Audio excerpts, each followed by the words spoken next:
Okay, I'm in Haines City, Florida, and there's some bees in this ceiling that's on an outdoor patio.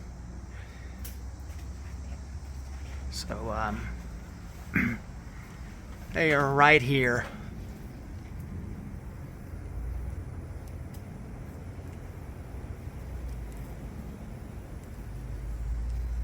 So I will be sawing this open.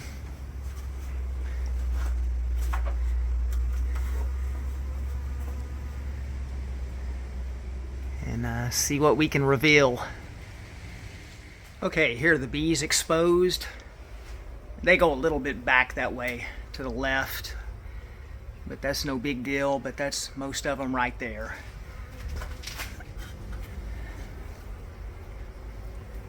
Alright, so I'm going to start cutting out their comb and look for the queen as I go. And shouldn't be that big a deal. Yeah, it just goes from right here to right here in between these two beams. So, no big deal. Alright, I actually found the queen.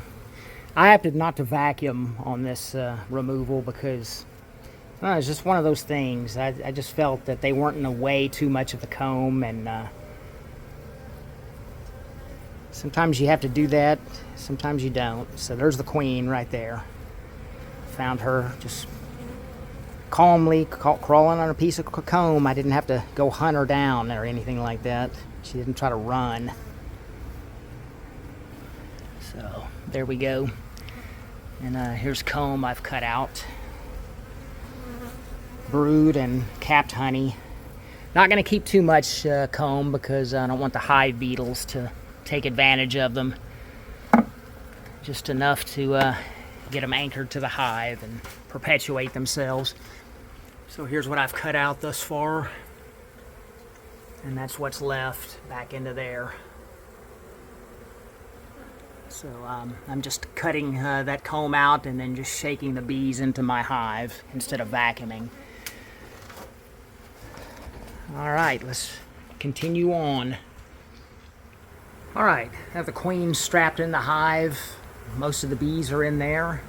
You know, my hive right here. And I kind of drove the bees that were way back here. I kind of drove them out with natural repellent. So look how far back they could have built comb if this would have gone on. I mean, that would have been a mess if it would have gone too much further back there.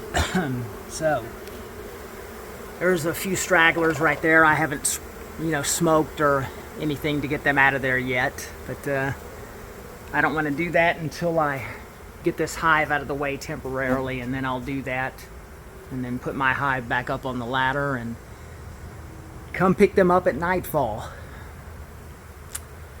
So there you go.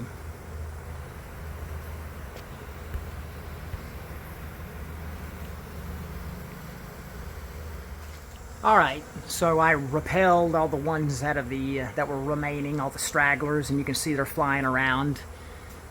A little bit confused, but you can see they're attracted to my box somewhat right now because the queen's in there, and their sisters and honey supplies and brood, eggs and larvae and all that. So they have no choice at this point but to be motivated to go into my hive. There's a few of them hanging out right there. I'll drive them off of that. But anyway, they'll all end up in my box by nightfall. And you can see there's no more bees in here. Except for maybe one or two stragglers or something like that. But all the comb's out and all the bees are going to be in my box. Good deal, good deal. Headed home and then I'll be back at nightfall.